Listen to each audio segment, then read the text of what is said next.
अस्सलाम वालेकुम रहमतुल्लाह। नौशम तबरेज़ कासमी और आप देख रहे हैं मिल्लत टाइम्स। पुलिस की जिम्मेदारी लोगों को सुरक्षा देना, लोगों की हिफाजत को यकीनी बनाना है, लेकिन देश की राजधानी दिल्ली में ख़ुद पुलिस और पुलिस महकमों में काम करने वाले लोग ही महफूज नहीं हैं। एक ऐसा ही मामला दिल्ली पुलिस के डिफेंस में काम करने वाली राबिया सैफ़ी का है। राबिया सैफ़ी दिल्ली पुलिस में काम कर रही थी, लेकिन ख़ुद वो गैंग रेप का शिकार हो गई, उसका मर्डर कर दिया गया। खबर ये नहीं है, खबर तो कई दिन पुरानी हो चुकी है, आपको मालूम है। खबर ये है कि इस भयानक, इस घिनौने जराइम को किन लोगों ने अंजाम दिया, कौन लोग उसके पीछे हैं, अब तक इसका मामला साफ नहीं हो सका है। ताज्जुब की बात यह है कि अब तक राबिया सैफ़ी के घर पर कोई बड़ा पॉलिटिशियन, कोई लीडर नहीं गया है, सरकार का कोई नुमाइंदा नहीं गया है।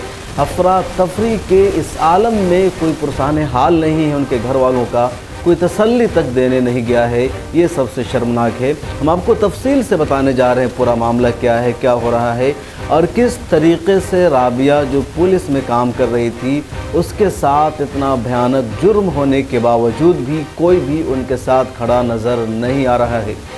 राबिया सैफ़ी ने 4 महीना पहले ही दिल्ली पुलिस को ज्वाइन किया था। वो जॉब कर रही थी, फरीदाबाद में उसकी ऑफिस थी। उसके वालिद नॉर्मल फैमिली से है, किराए पर संगम विहार में घर है, ये लोग रह रहे थे।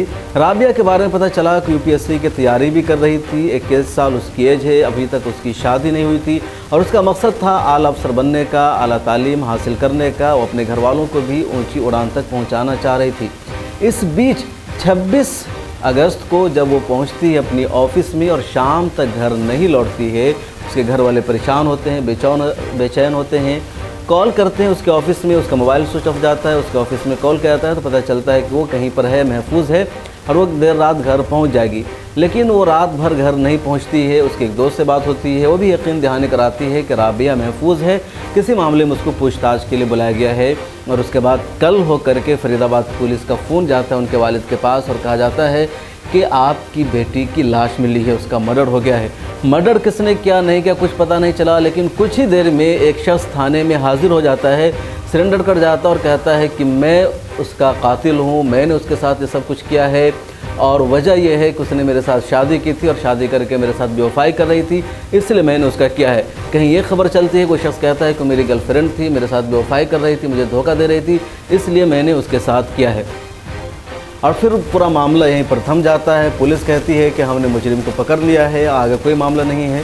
घर वाले कह रहे हैं कि अभी तक तो उसकी शादी नहीं हुई थी, उसका कहीं कोई अफेयर नहीं था, कोई उसका बॉयफ्रेंड नहीं था, सिर्फ 21 साल उसकी एज है और वो आगे पढ़ना चाह रही थी, आगे तालीम का सिलसिला जारी रखना चाह रही थी, इसलिए तमाम बातें झूठ है। और राबिया के जिस्म पर ज़ख़म के 1 नहीं 2 नहीं बल्कि 50 से ज़्यादा निशानात हैं। 50 जगहों पर चाकू मारा गया और उसके साथ गैंग रेप हुआ। यानी ये सब कुछ कोई एक शख्स मिल के नहीं कर सकता था, बल्कि कई लोग इसमें मुलव्विस हैं, लेकिन कुछ पता नहीं चल रहा है कि कौन लोग इसमें मुलव्विस है। पुलिस चुपचाप बैठ गई है, आगे कोई कार्रवाई नहीं की जा रही है और पुलिस से ज़्यादा मुजरिम है दिल्ली हुकूमत, यहाँ की पार्टियाँ, पॉलिटिकल लोग जो इस मामले पर चुप है।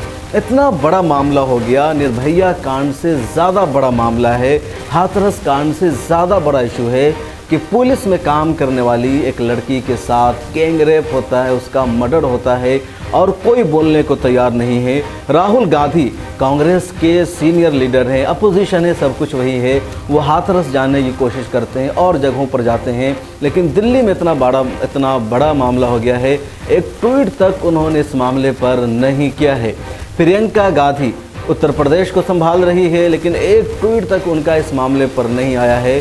दिल्ली की आम आदमी पार्टी, जब एक आईबी का ऑफिसर मरता है, उसको मारा जाता है दिल्ली फसाद में, जो कुछ उसके साथ हुआ बहुत शर्मनाक था, ऐसा नहीं होना चाहिए था, लेकिन उसको 1 करोड़ रुपए का मुआवजा देने का ऐलान करते हैं दिल्ली के चीफ मिनिस्टर अरविंद केजरीवाल। और यही राबिया या साबिया का मामला है, तो दिल्ली के चीफ मिनिस्टर अरविंद केजरीवाल ने एक ट्वीट तक करके इजहार ताज़ियत नहीं किया है। इनकी पार्टी का कोई एमएलए तक नहीं पहुंचा है, कोई लीडर नहीं गया है मुआवजा देना, उनके घर वालों के गम में शरीक होना तो दूर की बात है। सवाल ये है कि क्या मज़हब के नाम पर यहाँ भी देखा जाता है? आखिर क्यों दिल्ली सरकार इस मामले पर चुप है, कुछ नहीं बोल रही है? एक प्रेस रिलीज़ तक जारी नहीं किया गया है, कोई इनका छोटा से छोटा नुमाइंदा घर पर नहीं पहुँचा है। दूसरी सभी पॉलिटिकल पार्टियों का वही हाल है। बीजेपी की सेंटर में हुकूमत है, बीजेपी इतनी बड़ी पार्टी है, बीजेपी बेटी पढ़ाओ बेटी बचाओ की बात करती है, लेकिन बीजेपी भी इस मामले में चुप है। बीजेपी की तरफ से कोई ऐलान नहीं हुआ, कोई स्टेटमेंट तक जारी नहीं किया गया, कोई कंडोलेंस तक नहीं किया गया है। जो सबसे ज़्यादा शर्मनाक बात है, आम आदमी पार्टी दिल्ली के सदर है कलीमुल हफीज़, वो पहुंचे, इस तरह के 1-2 लोग पहुंचे हैं, बाकी जो भी बड़े बड़े नेता कह लीजिए उनमें से कोई उनके घर नहीं पहुंचा है। दिल्ली कांग्रेस की जो माइनॉरिटी विंग है वो भी नहीं पहुंचे। अलबत्ता दिल्ली कांग्रेस जिसमें हल्का लंबा बड़ा शामिल है, इन लोगों ने कुछ एक्टिविटीज़ दिखाई है, इन लोगों ने कुछ कैंडल मार्च भी निकाला है। इसके अलावा जितने लोग हैं ये सब चुपचाप खड़े नज़र आ रहे हैं, कोई उनके घर तक नहीं पहुंच रहा है। हमारे एक रिपोर्टर वजीहुल हसन वहां गए थे, उन्होंने उनकी वालदा से बातचीत की। आप सुनिए क्या उनकी वालदा का दर्द है और किस तरीके से वो परेशान है। अस्सलाम वालेकुम। और आप बताएंगे कि जो है एक कॉल रिकॉर्ड आया था सुनने में, उसमें आप बात कर रहे थे और एक लड़की बात कर रही थी। जी, ज्योति बात कर रही थी। ज्योति का हाथ है, पूरे स्टाफ का ही हाथ है ये। हमारी लड़की 26 तारीख को ड्यूटी गई, सुबह को 11 बजे जाती थी, शाम को 7 बजे से लेकर 8 बजे तक बेटी हमारी आ जाती थी। बाकायदे वर्दी के साथ जाती थी, वर्दी में ही आती थी, वर्दी में ही आप सुबह 8 बजे आना। मेरे हस्बैंड आए 12 बजे, फिर मैं रोती हुई भी आई। फिर वहाँ से पूछते हैं तो फिर मैंने कहा कि हाँ मैंने एक स्टाफ का घर देखा है। फिर हम उन लड़की के घर गए, ज्योति से बात हुई तो ज्योति कहती है कि रिकॉर्डिंग पे तो नहीं है फ़ोन। मैंने कहा नहीं रिकॉर्डिंग पे नहीं है, आप बताओ। बोले कि जो मेहरा सर को पुलिस वालों ने उठाया है तो पूछताछ के लिए राबिया को लिया जाएगा। तो हम बोले राबिया का तो कोई मैटर ही नहीं है उसमें, मेहरा को तो उठाया है ना, अरविंद मेहरा को, तो हमारी राबिया का क्या मतलब है। तो बोली कि इनकी वो सबकी ये सीनियर थी तो इसलिए पूरी सिमाल ये कर रही थी। और आप आंटी परेशान ना हो, कहाँ भी है सेव है। फिर उनका टेलीफोन आ गया, उन्होंने 2 मिनट होल्ड पे रखा। होल्ड पे रखने के बाद में फिर उस लड़की का नाम ले रही हैं कि साथ उसके साथ वो गई हैं। हम घर आ गए, वहाँ से उनने ऐसा दे दिया कि आंटी आप परेशान मत हो, सेव है और आपकी लड़की कुछ नहीं हुआ है, रात तक आ जाएंगी क्या सुबह तक आ जाएंगी। ये बात किसने कहा? नेहा ने कहा था, वही उनने ज्योति ने, नेहा ने नहीं ज्योति कहा है। अब तक पुलिस ने उससे पूछताछ नहीं की? नहीं, कोई पूछताछ नहीं की। फिर उसके बाद में आ गए हम, मियाँ बीवी दोनों रोते रहे, बैठे हुए, कभी लेट रहे कभी बैठ रहे। 7 बजे तो फिर हम लड़की के फिर गए ज्योति के, जो वही नेहा के घर गए तो नेहा बोले कि हाँ उन्होंने कहा था कि हम तुम्हारा साथ देंगे और हर जगह हम लड़ेंगे कि कहाँ भी है। तो उनके घर पे कुछ रिश्तेदार आए हुए होंगे, जब रिश्तेदार आए हुए थे तो वही बोली कि ना ऐसा है कि तुम चलो डीएम ऑफिस और हम आ रहे हैं। हम घर आए तो हेलमेट नहीं थे हमारे पास, हेलमेट लेने के लिए आए तो मेरे हस्बैंड मुझे कॉल कर रहे थे, तलो पुलिस वाले मेरे घर से निकल के जा चुके थे। और रास्ते में मिले तो मेरे हस्बैंड से कहा कि आप राबिया के पापा हो कि जी, कि आप सूरजकुंड थाने में आ जाओ। तो इन्होंने कहा कि मेरी बेटी सेव है क्या ना, हाँ सेव है। हम दोनों मियाँ बीवी वहाँ चले गए सूरजकुंड थाने में। फिर उन्होंने कहा कि मैं हमारी हालत को देख के कि बीमार रहती हैं, कि हाँ ये बीमार रहती हैं, बीपी बहुत हाई हो जाता है। फिर उन्होंने कहा कि एक सेट में लेना, हमें एक सेट में बैठा दिया, उनको एक सेट में लेके गए। उन्होंने बोला कि अन्ना तुम्हारी लड़की का तो मर्डर कर दिया। कि किसने किया? कि निज़ाम ने, कि निज़ाम तो 11 बजे सिलेंडर हो गया है। जब निज़ाम 11 बजे सिलेंडर हो सकता है तो वो पुलिस कहाँ सो रही थी? मुझे 12 बजे 1 बजे 1:30 बजे सूचना भी तो दे सकती थी कि 27 की घटना हुई है 26 को और सूचना दे रहे सुबह को 27 की सुबह को 8 बजे। ऐसा होगा? निज़ाम कौन सी डिपार्टमेंट का है? जी वो सब वहीं ड्यूटी करते हैं। तो उन्होंने सिर्फ निज़ाम को फंसा दिया? हाँ, निज़ाम ने अपने ऊपर लिया। वो 11 बजे सिलेंडर हो गया बता मैं था, उन्होंने कहा पुलिस वालों ने। तो ऐसा कैसे चलेगा बताओ? वर्दी के साथ में मेरी लड़की को मर्डर किया गया। कोई जिसम ऐसे नहीं बचा जो चाकू नहीं भोगे गए। कोई दुश्मनी भी होगी तो वो भी इतनी बेरहमी से नहीं मारेगा। इतना बेरहमी से सिर्फ एक लोग मिलके ही मार सकते हैं क्या लगता है? नहीं, हमें पूरे स्टाफ का हाथ है ये। पूरे स्टाफ को उठाया जाए, इन्हें पूछताछ की जाए, पकड़ा जाए, हमें यही है। तो वहाँ के जो डीएम थे वो अब तक आप लोग से कांटेक्ट किए बात? नहीं, हमारे धोरे कोई भी नहीं आया है, ना कोई कॉल आई है। लड़की में ड्यूटी करती थी तो अब तक भी हमारे पास कोई कॉल नहीं आई है, कुछ नहीं आया है। हम तो यही चाहते हैं कि हमें इंसाफ मिले। जो मेरा केस है CIP की जांच चाहिए मुझे, और मेरा जो केस है वो दिल्ली ट्रांसफ़र होना चाहिए और उनको फांसी मिलनी चाहिए। क्यों कि आज जब तक जिंदा थी वो बेटी मेरी थी, आज मरने के बाद में पूरे देश की बेटी है। मैं चाहती हूँ कि जो हुआ मेरी बेटी के साथ हुआ, आगे को किसी बेटी के साथ ना हो। कहते हैं बेटी पढ़ाओ और बेटी बचाओ। अब ये नहीं है कि बेटी पढ़ाओ और बेटी बचाओ, अब ये है कि बेटी पढ़ाओ, बलात्कार करवाओ और मर्डर करो। अब ये सरकार ने कर दिया है। बताओ, जब बेटी वर्दी के साथ में है, उसकी सेफ्टी नहीं हुई और ऑन ड्यूटी पे से मेरी बेटी को उठाया गया है, तो बता हमको फिर क्या? आम बेटियों का फिर क्या होगा? ऐसे तो कोई बेटी को पढ़ाएगा भी नहीं, कोई लिखाएगा भी नहीं। तो मैं यही चाहती हूँ, मुझे इंसाफ चाहिए कि उनको फांसी चाहिए। अभी तक कोई जो यहाँ की सरकार है सब पूछ अच्छा, बस थोड़ा सब्र रखिए। अल्लाह ताला ने कहा है सब्र बहुत बड़ा चीज़ होता है। थोड़ा सब्र रखिए आप, इंसाफ ज़रूर मिलेगा। माँ है, माँ कैसे मतलब सब्र चुप हो जाइए इंशाल्लाह ताला को सजा मिलेगी।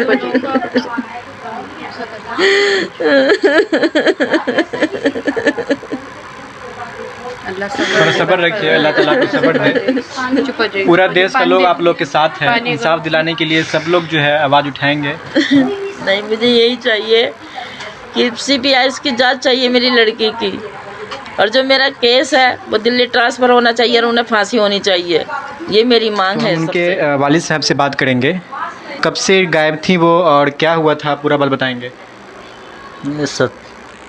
26 तारीख की शाम कोई मर्डर हो गया। गायब कहाँ से हो गई? गायब तो हो ही नहीं थी वो तो नौकरी पे से ही अपना ड्यूटी पे से उठा लिया गया उसको, और उठा के मार दिया गया, कत्ल कर दिया गया बेरहमी से उसको। कोई अजवा ऐसे नहीं छोड़ा, कोई शरीर पार्ट ऐसे नहीं छोड़ा जहाँ चाकू नहीं मारा उसने। जाकर उसके कलंदी कुंज जाकर थाने की तरफ जाकर पाली रोड पे फेंक दिया। तो पुलिस का इस पे क्या कार्रवाई रहा है? पुलिस कोई कार्रवाई नहीं कर रही है। उन्होंने कह दिया है कि पहले मुलजिम को तो है रिमांड पे लेंगे, रिमांड पर लेने के बाद में आपको बताएंगे। रिमांड की बेसर रुको बाद। किस डेट से वो गायब थी और मतलब आप लोगों को पता कब चला और किसके थ्रू पता चला? बस सुबह से गायब हो गई। रात को हमने ढूंढा, रात के 1 बजे हमें जासूस का पता चला। वहाँ से हमें रिकॉर्डिंग हाथ आई। रिकॉर्डिंग आ गया, उन्होंने बोला कि उस लड़की ने जो रिकॉर्डिंग हमने करी थी, क्या ऐसा है क्या? रिकॉर्ड भी आया था उसमें उसकी मम्मी, हाँ, क्या ऐसा है आप घर जाओ, राबिया तो ठीक ठाक है, आप घर जाओ सो जाओ, कोई परेशानी नहीं, तुम्हारी राबिया तो है सेब है। बस मम्मी। ये बात किसने कहा है? ज्योति ने कही है ये बात। ज्योति कौन है? ज्योति इसके साथ की है, डिपार्टमेंट में उसमें काम करती है। तो उसने कहा कि वो ठीक है। हाँ सेब है, चले वो सेफ थी। सेब कहाँ थी? वो तो मर्डर हो गया 11 बजे। हमें पुलिस वालों ने बताया है, कोई सूरजकुंड वाली पुलिस ने, क्या 11 बजे वो सिलेंडर हो गया। 8 बजे मुझे बुलाया गया सूरजकुंड। 8 बजे मेरे घर पर पुलिस आई, उन्होंने जासूस दिया, क्या तुम थाने आ जाओ। वहाँ गए, वहाँ जाकर उन्होंने बता दिया। तो इसमें पुलिस की क्या एक्शन हुई? कितने लोगों को अभी गिरफ्तार किया है? अभी वो सिलेंडर हो गया ना, मार कर उन्होंने कबूल कर लिया कि मैं मर्डर करके आया हूँ। किसने कबूल कराया? वो कौन? निजामुद्दीन ने। निजामुद्दीन कौन है?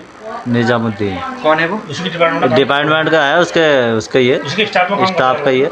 तो स्टाफ का ही तो सिर्फ उसी का आता है अकेले उसने मर्डर किया? बहुत पूरा ग्रुप है इनका, पूरी टीम है। पूरा ग्रुप का हाँ तो पूरे ग्रुप का है। तो इसमें पुलिस की क्या एक्शन है पूरे ग्रुप में? अब देखो अब क्या एक्शन लेंगे, वो बताएगा ना। जो रिमांड पे लेंगे तो वो बताएगा किसे किसे क्या कर। जैसा कि इनके वालिद साहब बता रहे हैं, राबिया सैफ़ी के वालिद साहब, की अभी तक पुलिस ने एक ही लोग पे कार्रवाई किया, निजामुद्दीन नाम का, उसके ही डिपार्टमेंट के थे। और मैं बात करना चाहूँगा पूरे आरोपी की। इसमें तो एक लोग मार नहीं सकते हैं, तो इसमें कई लोग होंगे। तो अभी तक पुलिस ने किसी पे एक्शन नहीं लिया और डिपार्टमेंट पे भी कुछ पूछताछ नहीं हुई, न इंक्वायरी बैठा ली उस पर। और हम बात करना चाहेंगे उनके वालिदैन से। नहीं उसकी हालत थोड़ा पूछना है बस। वो बात नहीं कर पाएंगे, वो ज़्यादा सीरियस ले रही है। वो ज़्यादा सीरियसली हुई है। बता रहे ना, इतने ही अपना बोल रहे हैं। तो अभी इनसे बात हुई, ये कह रहे हैं कि अभी तक जो है पुलिस ने कोई एक्शन नहीं लिया और दिल्ली के जो मुख्यमंत्री है वो भी खामोश है इस बात पर। रेप हो चुका है, मर्डर भी हो चुका है, फिर भी उन्होंने कोई बयान नहीं दिया। और दिल्ली दंगा में आए भी ऑफिसर का कत्ल हो चुका था तो उनके लिए उन्होंने 1 करोड़ भी दिया था और उनके दोषी पे कार्रवाई भी किया, लेकिन अभी तक राबिया सैफ़ी के मुद्दे पर वो खामोश है। इस गुफ्तगू को सुनकर आपको अंदाज़ा लग गया होगा कि क्या बीत रही है उनके घर वालों पर, और अभी तक कोई पुरसाने हाल नहीं है इस मामले में। आपने उनकी मां को सुना जो ये कह रही है कि सीबीआई इंक्वायरी कराई जाए, सीबीआई की जांच कराई जाए, सच सामने आ जाएगा। उनकी वालिदा ने साफ तौर पर आरोप लगाया है पुलिस एहलकारों पर, उनके ऑफिस में काम करने वालों पर, क्योंकि ये शख्स तनहा नहीं कर सकता था, लेकिन इसको छुपाया जा रहा है, इस पर पर्दा डाला जा रहा है और इस शख्स को आगे बढ़ा दिया गया है। इसने खुद को सरेंडर कर दिया है ताकि जो दूसरे लोग इस जुर्म में मुलव्विस है, जो लोग हकीकत में मुजरिम हैं, वो छुप जाएं, वो बच जाएं। ऐसा ही कोशिश हो रही है। इसलिए उनकी वालिदा कह रही है कि सीबीआई जांच कराई जाए, लेकिन लोग इनको सपोर्ट नहीं कर रहे हैं, कोई इनके साथ खड़ा नहीं हो रहा है। मीडिया को देखिए, मीडिया में मुकम्मल तौर पर खामोशी है। ये एंकर जो दिन रात मुसलमानों को कोसते हैं, मुसलमानों को गालियाँ देते हैं, टीवी पर चिल्लाते रहते हैं, ज़रा सी कोई बात होती है तो मुसलमानों को कह देते हैं तालिबानी सोच के लोग हैं। यहाँ एक मुस्लिम लड़की के साथ गैंग रेप हुआ है, घिनौना जुर्म हुआ है, और कोई एक लाइन की खबर चलाने को तैयार नहीं है, कोई ट्वीट करने को तैयार नहीं है, कोई कुछ लिखने को तैयार नहीं है। जो कुछ खबर चल रही है, जो कुछ हो रहा है, वो सिर्फ सोशल मीडिया या यूट्यूब या वेबसाइट पर हो रहा है। आखिर ऐसा क्यों हो रहा है? ये सवाल है जिसका जवाब जानना ज़रूरी है, और इसलिए हम आपसे रिक्वेस्ट करते हैं, हमेशा कहते हैं कि सोशल मीडिया और मिलत टाइम्स इन सब की ताकत बनिए। यही वो प्लेटफॉर्म है जहां आपके मुद्दे उठाए जाएंगे, जो आपकी आवाज़ बनते हैं। बहरहाल आप सब डिमांड कीजिए, ट्विटर पर लिखिए, हर जगह लिखिए कि राबिया के जो रियल मुजरिम है उसे खोजा जाए, उसे सामने लाया जाए, और सीबीआई जांच तो इस मामले में कम से कम होनी ही चाहिए। और सवाल पूछिए आम आदमी पार्टी के लोगों से, कांग्रेस के वर्करों से, बीजेपी के वर्करों से और जितनी सारी पार्टियां हैं कि इस मामले पर वो चुप क्यों है। ये मत देखिए कि अगर इसमें मामले में जो मुजरिम फ़िलहाल सामने आया है वो मुसलमान है तो उसको दबा दिया जाए। रेप इज़ अ रेप, ये क्राइम है, संगीन क्राइम है। मुसलमान हो मुजरिम या हिंदू हो, कोई भी हो, उसे भारतीय कानून के मुताबिक सख्त से सख्त और बदतरीन सज़ा मिलनी चाहिए, ताकि आइंदा कोई ऐसी जुर्रत ना कर सके, कोई ऐसी गलती ना करे। अगर किसी मुसलमान ने ऐसा किया है किसी लड़की के साथ, तो उसने डबल जुर्म किया है कि उसने इस्लामी शरीयत के मुताबिक भी जुर्म किया है, जो सबसे गुनाह और सबसे बड़ा गुनाह माना जाता है, और भारतीय कानून के मुताबिक भी उसने क्राइम का इर्तिकाब किया है। इसलिए उससे तो मैं कहता हूँ डबल सज़ा मिलनी चाहिए, क्योंकि इस्लाम और मुसलमानों की और ज़्यादा बदनामी हो जाती है अगर कोई मुसलमान ऐसी हरकत करता है। आप इस बारे में क्या सोचते हैं कमेंट सेक्शन में ज़रूर लिखिए। मिलत टाइम्स को अगर आप यूट्यूब पर देख रहे हैं तो चैनल को सब्सक्राइब कीजिए, फेसबुक पर देख रहे हैं तो पेज को लाइक कीजिए। ताज़ा तरीन और लेटेस्ट खबरों के लिए डाउनलोड कीजिए मिलत टाइम्स का ऐप गूगल प्ले स्टोर से। मिलत टाइम्स को आपकी ज़रूरत है, हमारी आप माली मदद करें। हर महीने सिर्फ 100 रुपये और 1 साल के लिए 1 साल सिर्फ 1000 रुपये। रकम भेजने के लिए यहाँ दिए गए फ़ोन पे, गूगल पे और पेटीएम नंबर का इस्तेमाल कर सकते हैं।